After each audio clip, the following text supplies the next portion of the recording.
సాయి, పెద్ద కలలు, పెద్ద కోరికలు కలిగి ఉండటం మంచిదే కదా? నిస్సందేహంగా. కానీ పెద్ద కలల్ని, పెద్ద కోరికల్ని తొందరపాటులో నెరవేర్చుకోవాలని పట్టుపట్టడం మంచిది కాదు. ధైర్యం చేయటం తప్పు కాదు, కానీ మంచి చెడు తెలియకుండా, వెనక ముందు ఆలోచించకుండా తొందరపాటులో చేసే ధైర్యం ఎప్పుడూ నష్టమే చేస్తుంది. కొన్ని పాఠాలు వాళ్లే స్వయంగా నేర్చుకోవాలి. జీవితంలో తగిలే ఎదురు దెబ్బలు మనిషిని వివేకవంతుణ్ణి చేస్తాయి, జాగృతపరుస్తాయి. అలాంటి ఎదురు దెబ్బలు తగలటమే మనిషికి మేలవుతుంది.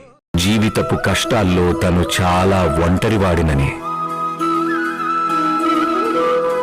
జీవితపు పరిస్థితుల పట్ల మనిషి ప్రతిచర్యే వాటిని కష్టంగానో లేక సుఖంగానో మారుస్తుంది.